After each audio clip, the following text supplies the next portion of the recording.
Meantime, in recent weeks, there's been a lot of talks about whether the national insurance contribution rate should be raised, whether there will be a tax or if there is a need for other alternatives.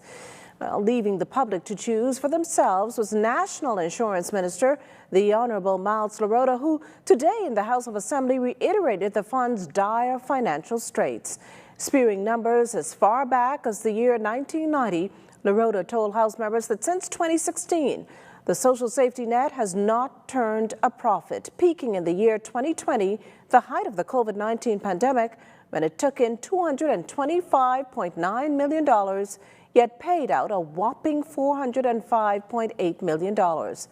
A year later, its income stood at $257.6 million and paid out $327.4 million.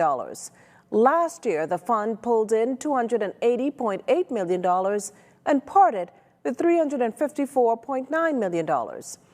The reality is that as it stands, NIB is projected to lose nearly $100 million this year. That is, barring an increase. But there are going to be decisions that is going to be made moving forward. And I could say to the House that the government has made a decision with regards to the National Insurance Board and increases that was put forward by the executive team and the National Insurance Board of Directors chaired by Mr. Philip Fish McKinsey.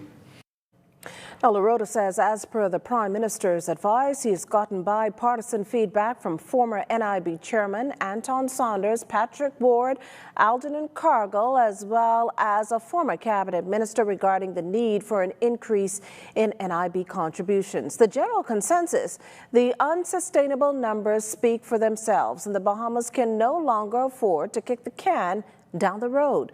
Laroda, however, acknowledges that in some instances, no one's to blame. The average number of children of each woman of childbearing age has declined, while historically there has been around 2 children. That is now declined to less than 1.7. Statistics show that in 2001, there were 4.8 persons in the workforce for every pensioner. As we look forward to 2078, there's going to be an estimated decline of 1.4 persons per contributor.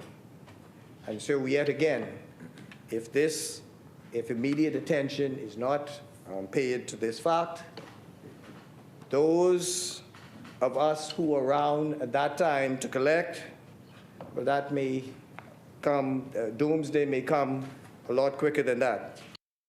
The minister says in a short time the government will provide a way forward that will benefit all.